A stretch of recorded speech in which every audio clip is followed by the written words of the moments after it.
Hola, soy Diodor Fibrich. Y hoy os voy a contar cómo entrar por primera vez en la web de clientes. Para entrar en la web de clientes, vamos en nuestro navegador de internet a clientes.mundo-r.com. Ahí nos va a preguntar quién somos. Es conveniente tener a mano una de las últimas facturas que nos ha enviado R, si ya tenemos alguna, si llevamos algún tiempo como cliente.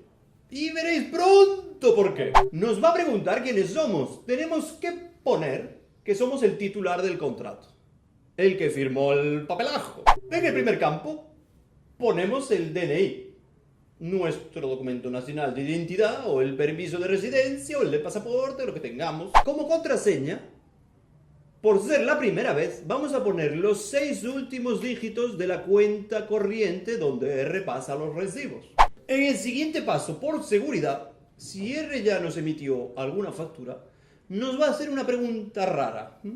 Nos propone varias cantidades, una por cada una de las últimas 3, 4, 5 facturas, y nosotros tenemos que decir el número de la factura que es. El número de la factura está en la portada de la factura, abajo a la derecha.